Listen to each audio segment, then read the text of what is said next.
कैसे एक दुनिया की सबसे खूबसूरत वैश्या बुद्ध से मिली तो अपनी सारी धन संपत्ति सब कुछ का त्याग कर एक साधारण भिक्षुकी बन गई और संपूर्ण जीवन भिक्षुकी बनकर ही बिता दिया।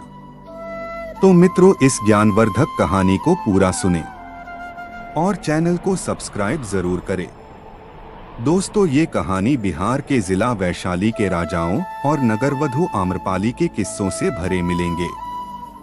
कहा जाता है कि एक गरीब दंपति को एक आम के पेड़ के नीचे कन्या मिली थी। उसके माता पिता पता नहीं क्यों उसे पेड़ के नीचे रखकर चले गए थे। दंपति ने लड़की के माता पिता के बारे में बहुत पता लगाया, लेकिन कुछ पता नहीं चला। इसके बाद गरीब दंपति ने ही उस कन्या का लालन पालन किया और उसका नाम आम्रपाली रखा। आम्रपाली बहुत ही रूपवान थी। जब आम्रपाली किशोरावस्था में पहुंची तो पूरे नगर में उसके सौंदर्य की चर्चा होने लगी। इतना ही नहीं, नगर का हर पुरुष उससे विवाह करना चाहता था।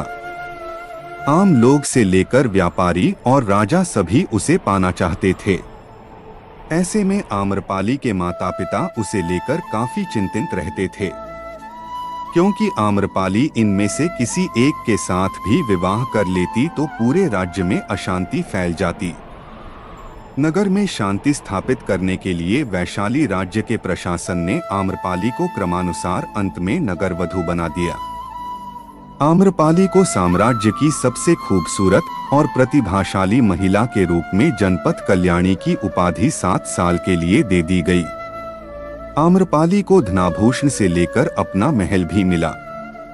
उसके इर्द गिर्द सेविकाएं रहती थी। आम्रपाली को शारीरिक संबंध बनाने के लिए चयन का अधिकार भी प्राप्त थी। फिर वह राजा के दरबार की नर्तकी भी बन गई।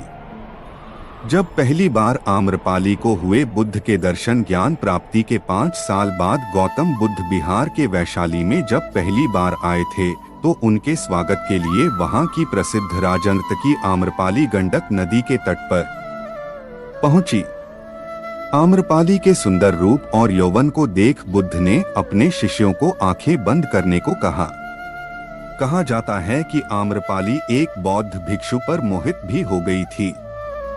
इसके बाद आम्रपाली ने बौद्ध भिक्षु को भोजन के लिए आमंत्रित किया और साथ ही 4 महीने प्रवास के लिए भी अनुरोध किया, लेकिन भिक्षु ने उसे साफ मना कर दिया और कहा कि गुरुजी की आज्ञा के बिना मैं ऐसा नहीं कर सकता।